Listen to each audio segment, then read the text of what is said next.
Hey, listen, so I need to do this video before I forget. I meant to do it while I was outside in the moment, but yeah, things happen.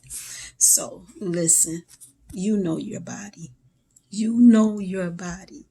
And when you go to the doctor, you need to tell them what's going on in your body, whether they listen or not. If they don't listen, you keep at it. So here's what happened with me. I went to go see a doctor about my knee, old injury. I already knew what needed to be done. I'm scheduled to go back to have done what I knew needed to be done. But there was something that I had said to this doctor. I said to them that I know where the pain is starting at, but it radiated down towards my ankles, and then it began to move up, radiate up. He said to me, the pain never radiates up, it only radiates down. Today I was walking in Walmart and I started getting this pain in my leg, not the knee. Y'all know what a thigh is, in the thigh. The pain was so intense, but I knew where it was coming from. And I knew it was coming from my knee. So I called the doctor back. They wanted to refer me to a back doctor, but I'm like, this is my knee, I'm telling y'all. So I went through the process so that they could see me again about this issue. In the meantime, I go to look it up on the computer and I simply asked the question, can knee pain radiate up to the thigh? How about I was right all along?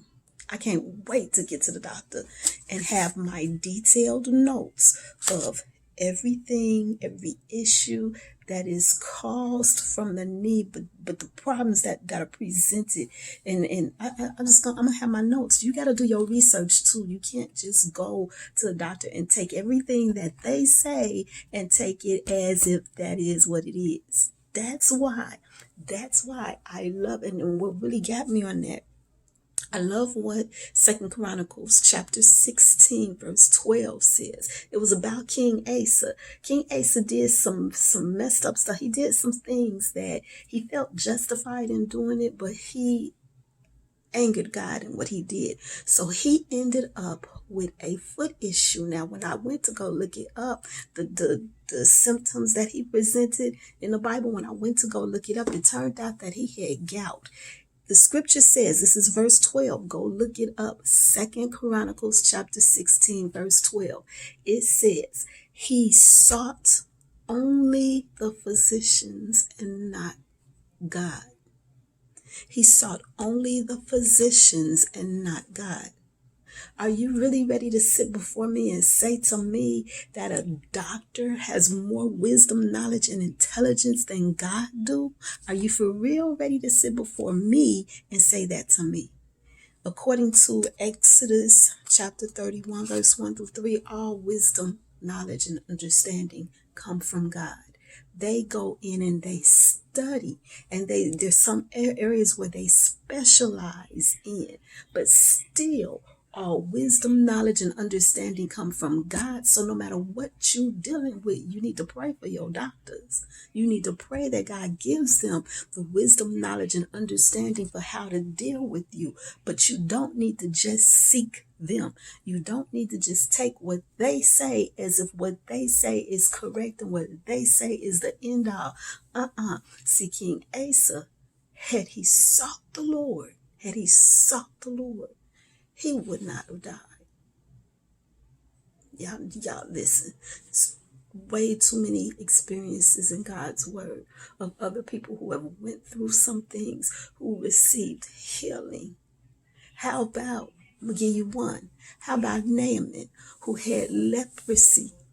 How about he sought physicians from the wise men of all different nations? Because one of the things, he was a chief commander for the nation that he served in, or the king that he served. And they went and they captured a lot of people. And he sought the physicians for his issue from all these different nations. And then when they had captured some Israelites, and a little Israelite girl became a handmaiden to his wife, and this little girl says to his wife, if he would go to see the prophet in Israel, he'll get healed. The prophet of God in Israel, not her exact words, I don't remember her exact words, but Naaman went, and when he went and he saw Elisha, he almost did not. As a matter of fact, you know what? I'm going to share this with y'all. I'm going to do it. Lord knows I had no idea that I was going to do this, but I'm going to share this with you guys. When he went, and this is my book, Giant Slayer, and Naaman's story is actually one of the stories that are in here. He is one of the giant slayers that I listed. Hold on, let me sit this down. I had absolutely no idea I was going to end up doing this. I really didn't. But I'm going to share this with you because it's important. So let's see.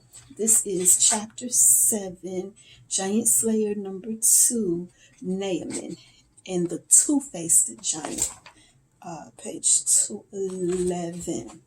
So I'm going to share this with y'all. It says, I am now being allowed to share the story that I initially wanted to start with sharing before Dad caused me to consider David and the census first. This story that we will now closely consider is the story of Naaman, the Syrian who had leprosy. It is found in 2 Kings chapter 5. I encourage you to really listen and not rush through the reading of this chapter. This account contains an amazing lesson on healing, and it also exposes how it is that one can miss receiving the healing that God promises.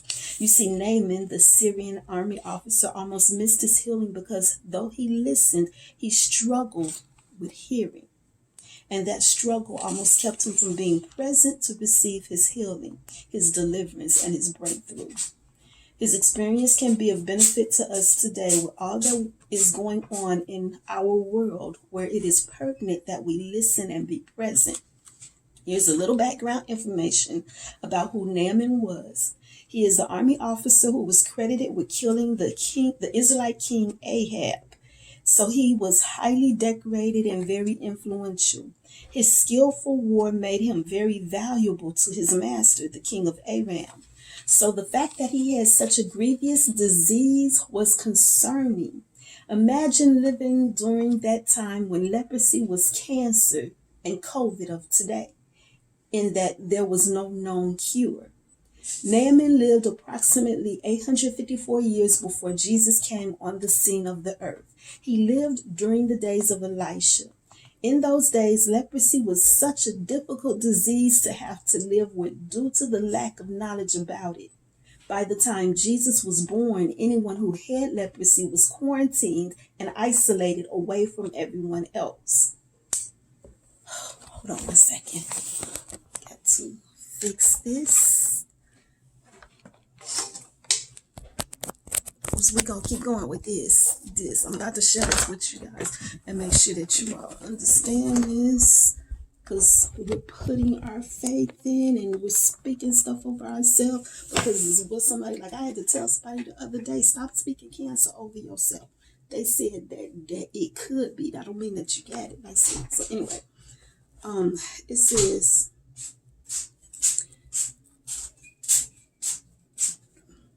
by the time Jesus was born, anyone who had leprosy was quarantined and isolated away from everyone else. I had already read that part. It says they didn't know then about this disease, what we know today. Back then, it was assumed that the disease was contagious and that you could get it simply by touching a person. Today, we know that this is not true. While it is a disease that still infects people today, mostly in India, and though as of 2021, the World Health Organization reports a little over 200,000 people worldwide as having the disease now, it is now believed that with an early diagnosis and treatment, this disease can be cured. People with Hansen's disease, which is what leprosy is called today, Hansen's disease, can continue to work and lead an active life during and after treatment. Today, it is understood that this disease is not as contagious as it was once believed to be. Today there is a treatment for it, but back then there was no known treatment. Back then there was no known cure. Again, leprosy of yesterday is cancer and COVID of today. So it is to our benefit to listen, to hear, and to be present to receive the instructions from the Lord that will lead to our healing and restoration. Giant Slayer number 2, Naaman and the Two-Faced Giant. Y'all know what it means to be two-faced, right? I know y'all know. So we're going to expose a two-faced giant. As I already mentioned, Naaman was credited with killing the Israelite king Ahab. Because of this, the Israelites became captives to the Syrians. One of the captives was a young girl who became a servant to Naaman's wife. This young girl told the wife of Naaman, if only my master would see the prophet who is in Samaria, he could cure him of his leprosy. Keep in mind that leprosy was a very grievous and feared disease, just like COVID is today. Imagine that a Syrian, Naaman, would have done all that he could to seek out treatments and healings from the doctors of his nation and conquest, but he found none. So here is a young girl from a nation that was just conquered, and she speaks of the availability of treatment, where to go get it, and where to go get it. Naaman needed to listen and be present. Would he?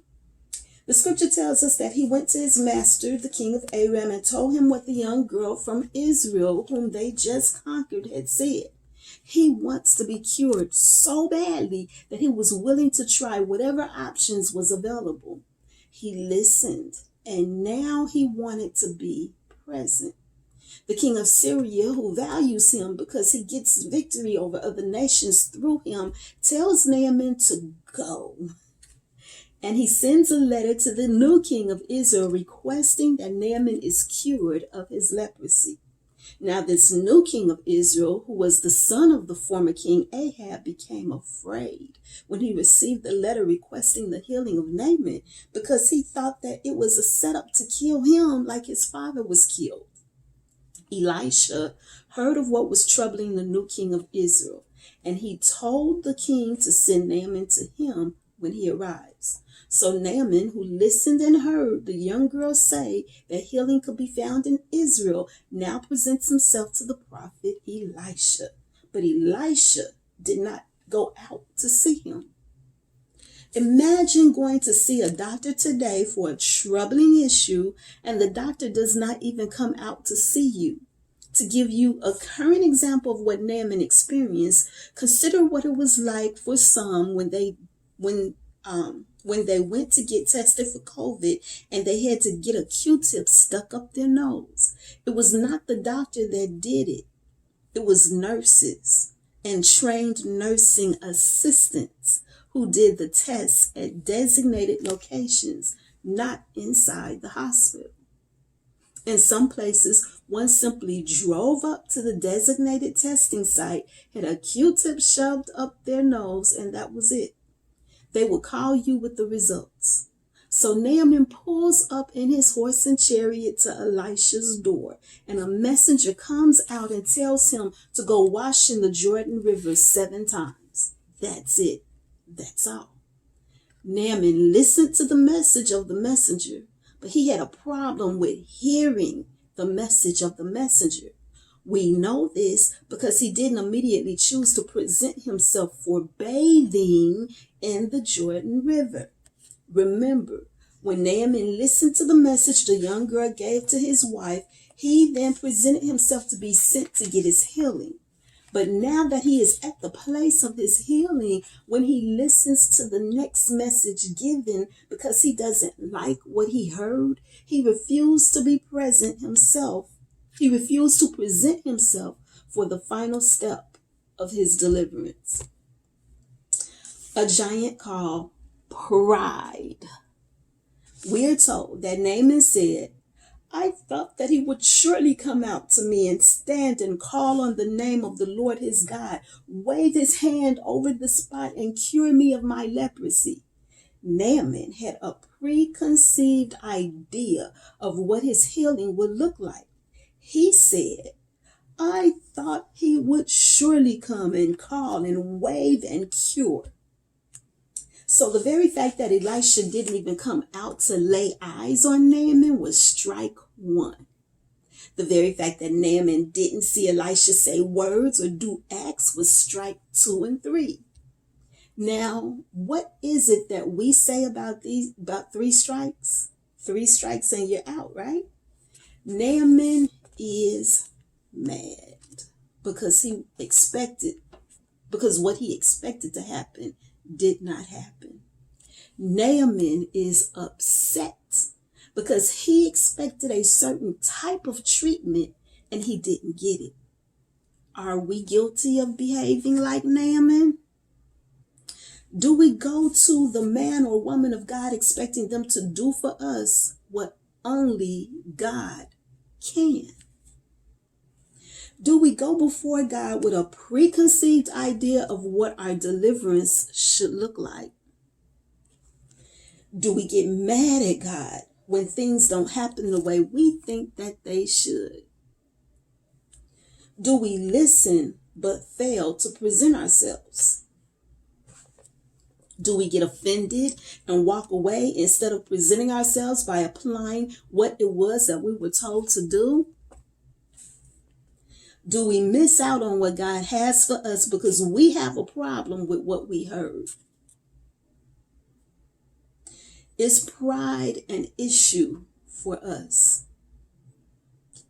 Can we not receive because we have too much pride? Naaman had an issue of pride that almost went undiagnosed because of how he humbled himself to even listen to the voice of the young in age, Israelite, slave, girl. Because she spoke of healing, he heard her, catch this now, through the voice of his wife. He listened and he presented himself. So now he gets to Israel, a slave nation, and the prophet didn't even honor him to come out and talk to him. But instead, he sent a messenger to tell him to go take not 1 bath, but 7 baths in an Israeli river. The nerve of Elisha to tell Naaman to take a bath. How dare he? Yet what happens next is significant to the deliverance of Naaman. It was at that moment, hearing the words, take 7 baths, that pride was exposed in Naaman. You see, Naaman said, the rivers of Damascus is better than all the rivers of Israel.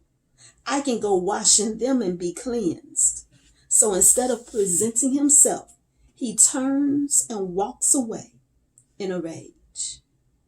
I want to take a moment to divert your attention away from this situation with Naaman just for a moment to show you something else. You see, it is said that Elisha was a typical representation of Christ.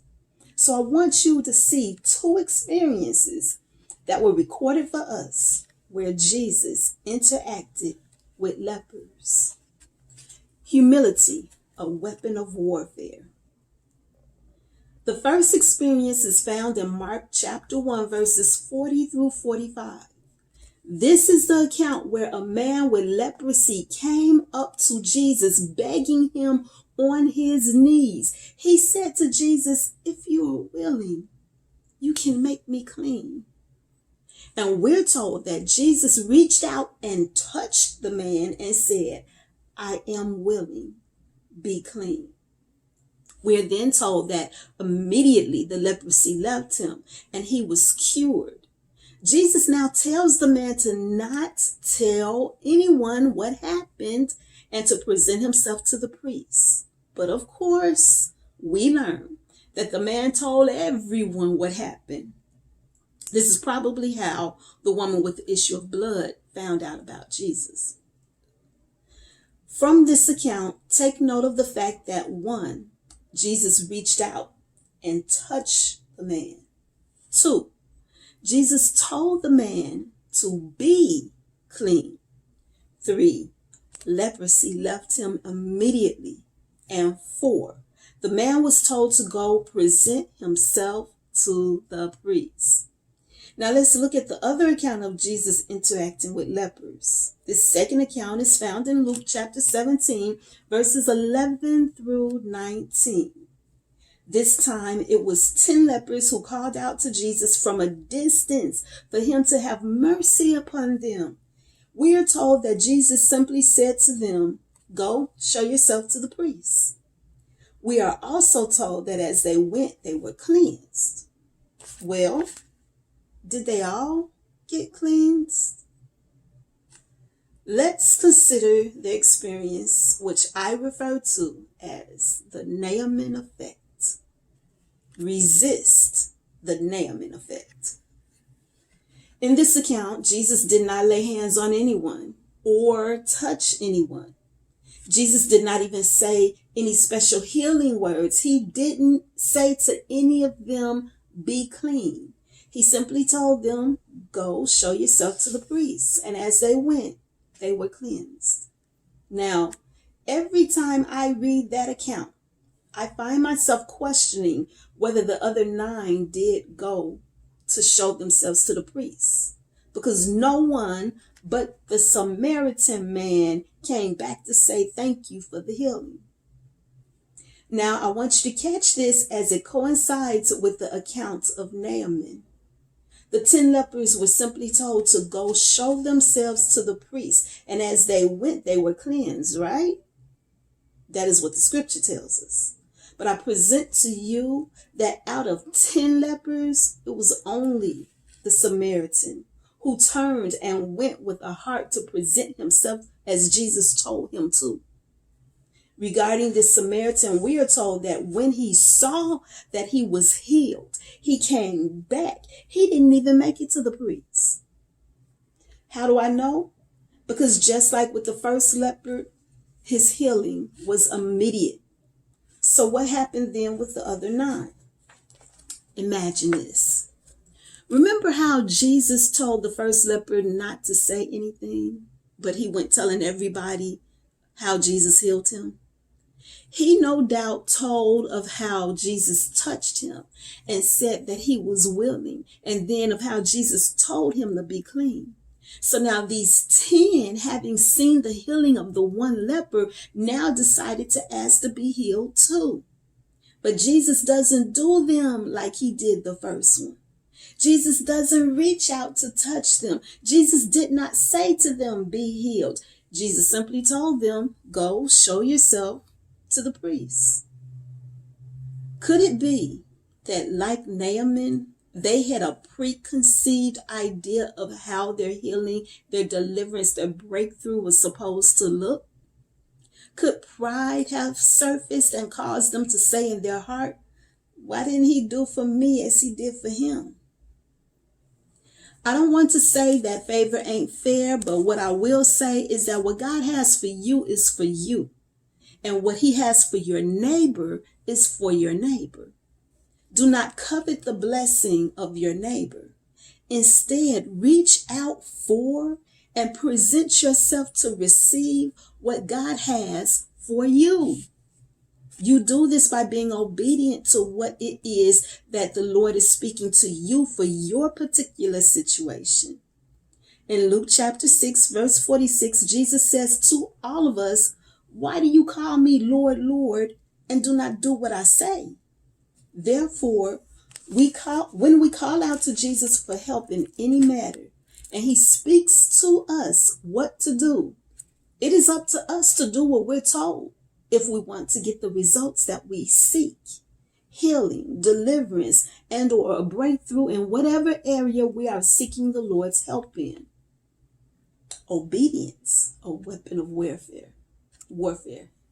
Remember, we just read that humility was a weapon of warfare. So now obedience is another weapon of warfare. With this being said, let's go back and look again at Naaman and his situation.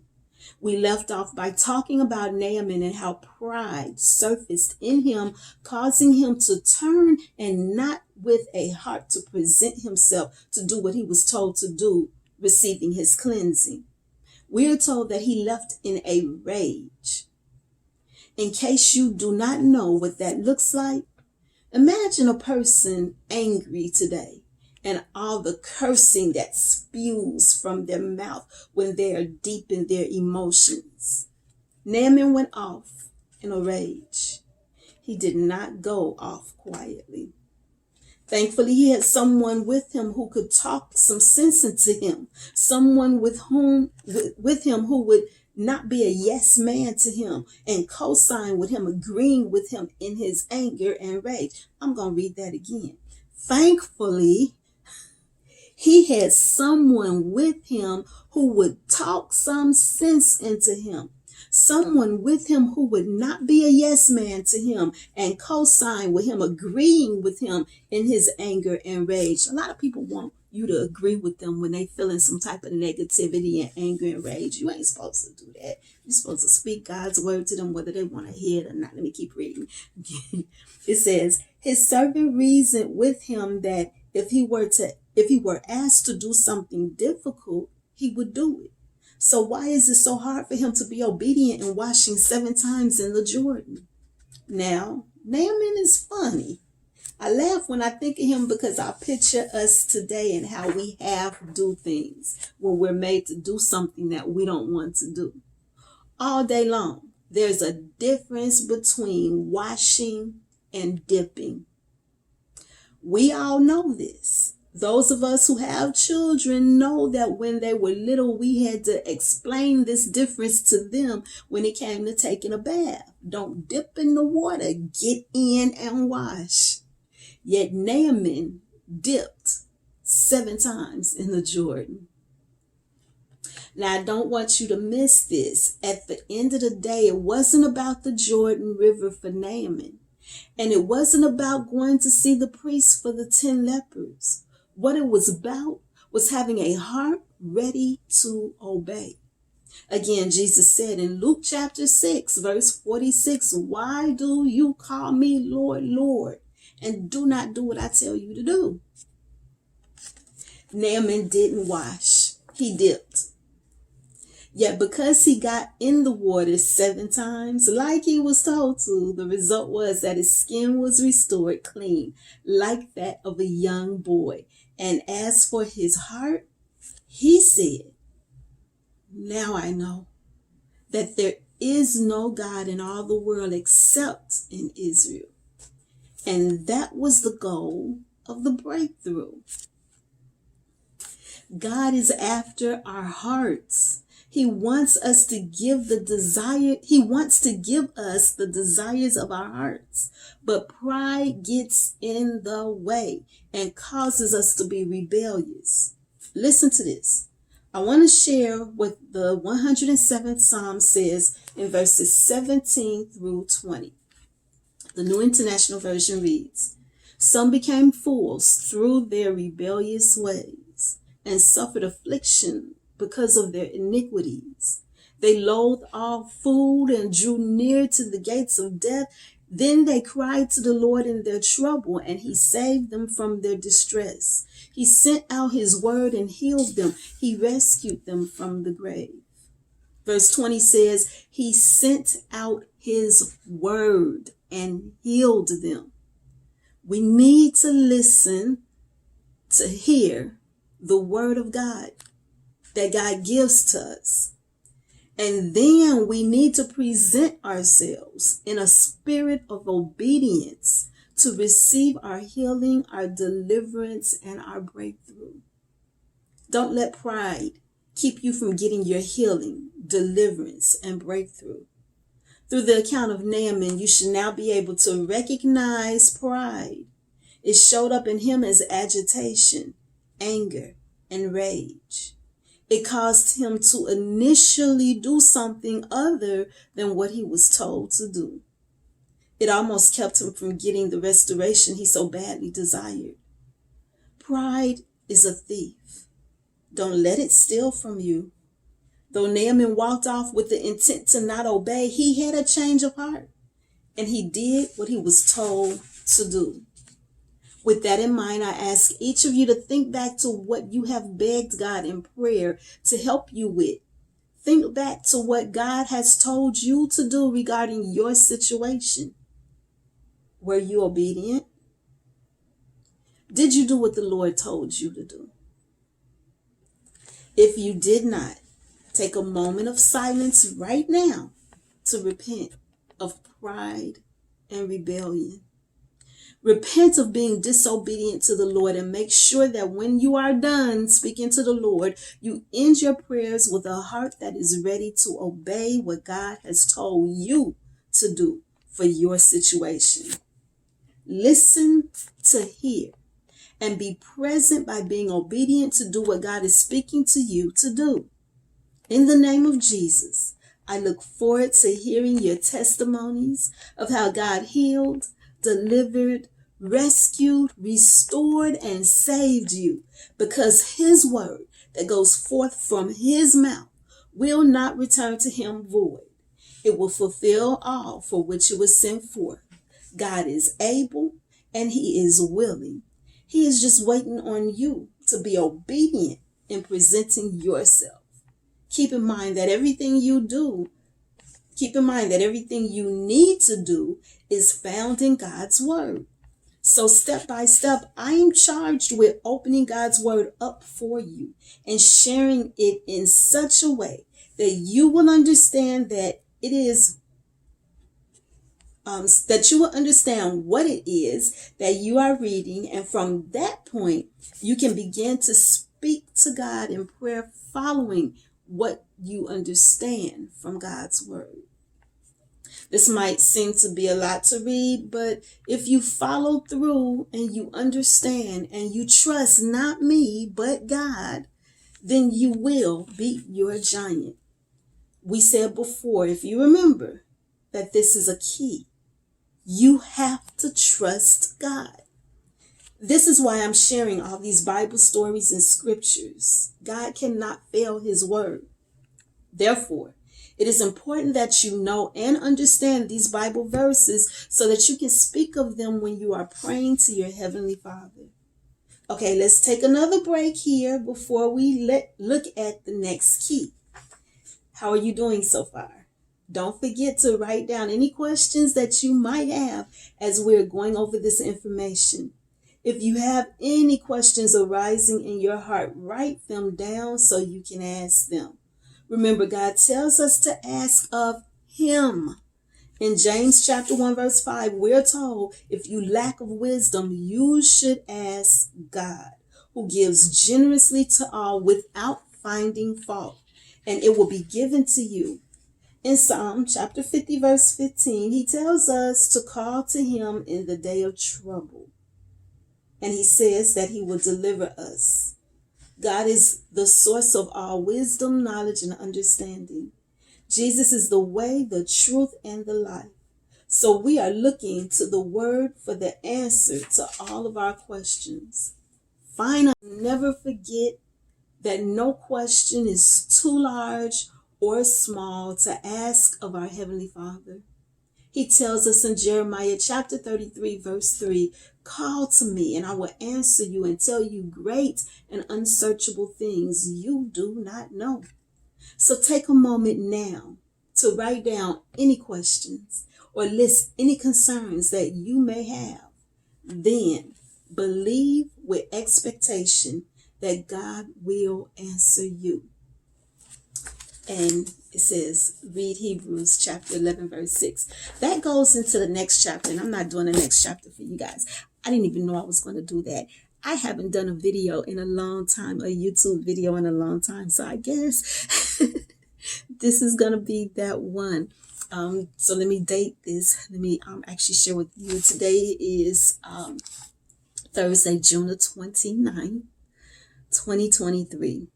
It was on the 22nd, exactly 7 days ago, that I saw the doctor for my knee, and that I told the doctor that like this is not, it's not an old issue. It's not a new issue. This is something that I dealt with way before Florida. This is a issue that resulted from a time in my life when I was going through domestic violence. And so I have screws in my knee that holds my knee together because the major artery or ligament, the major ligament in the knee, the ACL in my right knee was shattered. So they fixed it, in Illinois, they fixed it, and I'm able to walk, but every now and then I have issues. So the last time that I had an issue with that knee, I was in Tennessee preparing to move to Virginia, and right before we literally got ready to move, I had to go to the hospital and get a long shot in my knee.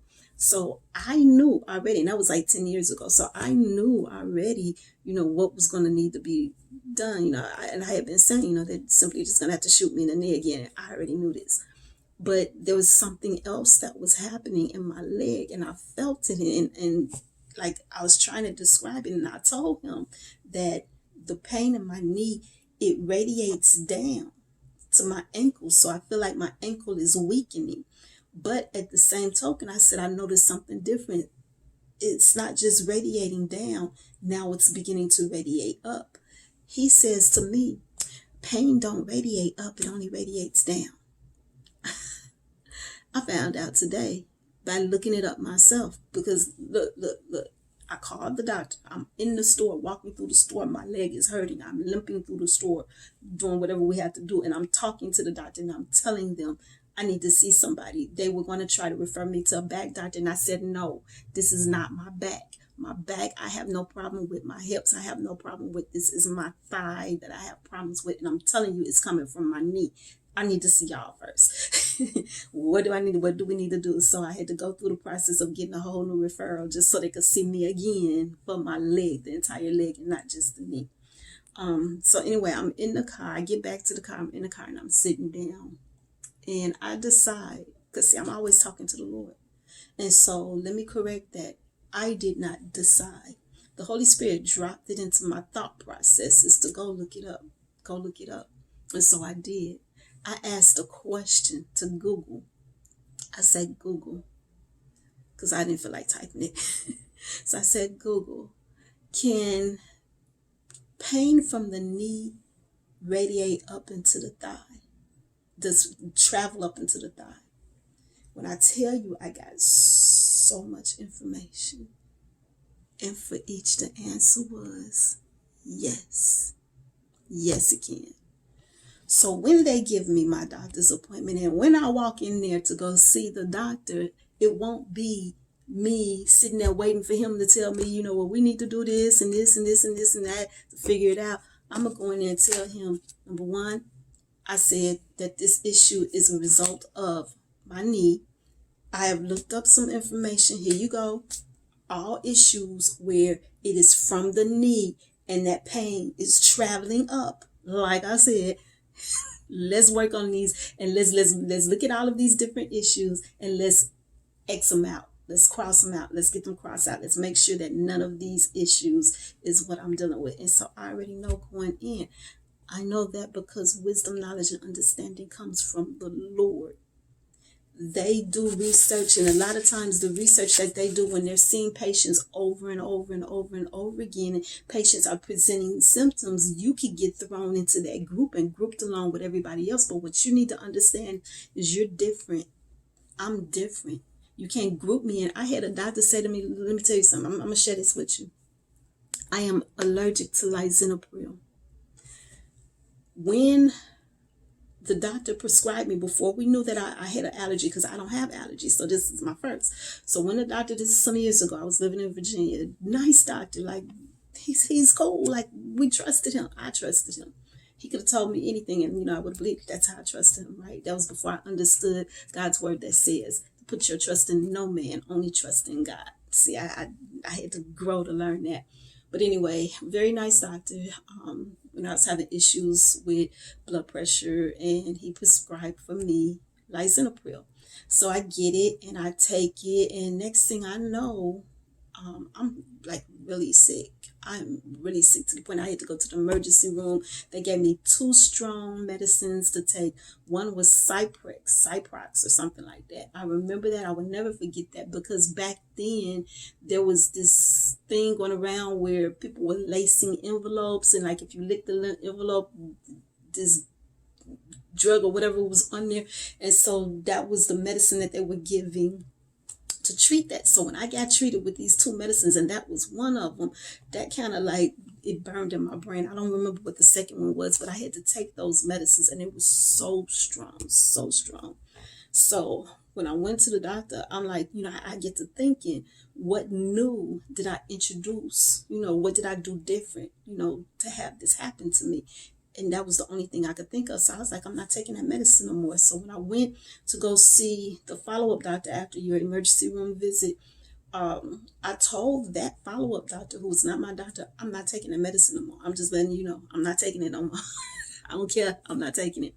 So when I finally went to go see my doctor, and I told him what happened, and I told him that I believe it was a medicine, he says to me, oh, no, it wasn't the lisinopril. There is no documentation of lisinopril causing anybody to respond that way, dude. And I'm like, and I told him, I said, I'm telling you, that medicine is what made me sick. He was like, no, nobody is had to have head. There's no documentation of anybody having real bad stomach pains and throwing up. There's no documentation. It wasn't that medicine. You need to take that medicine. And I was like, and so I said I did something dumb, and I would never do that again. Like never, ever, ever do that again. My doctor now, I like her because she know me. She can't make me take nothing. If I say no, I mean no. And I don't mean to be disrespectful, but we know our bodies, and we need to stop putting our trust in people. We supposed to put our trust in God. King Asa, he's my backup with that. He only sought the physicians. He did not seek the Lord. 2 Chronicles chapter 16, verse 12. Go look it up. He died 2 years later of gout. So anyway, I told the doctor, I'm like, you know what? I'm about to prove it to you. I said, I'm going to take this medicine again. I'm going to go ahead and take it again. So I'm going to prove it to you. That was dumb. I would never do that again. Ever. I don't see him. He's in a whole nother state. But I would never do that again with anybody. So I had to psych myself up to take this medicine, because I knew what was going to happen. I took the medicine. Within a couple of days, I was back in the hospital. Back on them same 2 strong medicines all over again. Went back to see him. I told you. Ever since then, I have been documented as being allergic to lisinopril. Ever since then, with that one experience that broke me. It was dumb of me to do that, but it had to happen. And it broke me. Can't another doctor come to me and say, well, this is what I need to do? Yeah, I'm going to talk to my dad about that first. But I'm going to talk to my dad before I see you to begin with. That's how I feel. Like today, that's how I feel. I'm going to talk to my doctor. I'm going to talk to my dad, my Heavenly Father. I'm going to pray to him about you. And we're going to have this communication. Listen. I don't mean no harm. But God is God. And he gives us wisdom, knowledge, and understanding in all manners of workmanship. Our doctors that we have today have the wisdom and knowledge and understanding that they have in certain areas, whatever their skill set is in, because of God. He's the one that put it in their heart and their desire to go into studying that. He's the one that did that. And he's the one that opened their mind and their understanding to be able to comprehend these things. He's the one that did that. You don't just seek the physicians, you seek God too. Sometimes some of the things that come upon us could be because of doors we opened, things that we did. When it comes to infertility. Like I had just been talking about that, writing about that. Noah, Abraham, Hannah, Mary. God opens the womb. God opens the womb. When he called Moses, and Moses was like, I can't talk, and whatever, I'm not strong when it comes to speaking. God said to them, who created the mouth? Who created the tongue? Who created the eyes and the ears? He created that. He created that. That's who we need to see. That's who. The woman with the issue of blood, she's in here too. As a matter of fact, what's her chapter? What is her chapter? She is chapter 6. Your faith has made you well. The woman with the issue of blood. She's in here too, chapter 6. And she went broke, spending money trying to find some doctor that could help her with her bleeding issue. Constantly bleeding. She couldn't find nobody. It says the scripture says she spent all that she had. And yet here comes Jesus passing by. And she said, if I could just touch the hem of his garment. She wasn't even trying to stop him. She just wanted to touch the hem of his garment. She said, I know I'll get my healing. I know I'll be made whole. She was healed like that. How dare we put man above God? Yes, he gives them wisdom, knowledge, and understanding. But yes, we need to seek him too. We need to seek God too about our issues. Again, the scripture, go look it up. 2 Chronicles chapter 16, verse 12.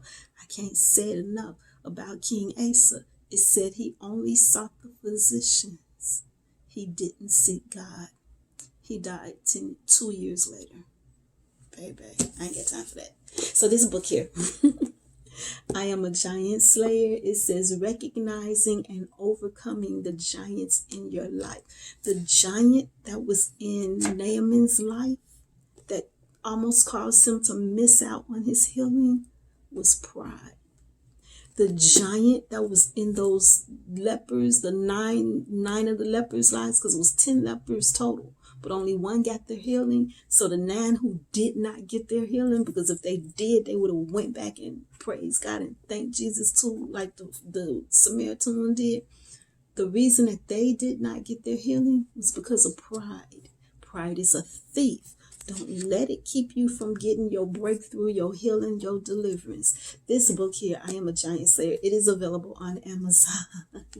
This is what it looked like. Type in my name. My name is probably backwards for you. I'll put a link. When I do this video. Okay, y'all, I'm out of here. Bye. Thank you for watching.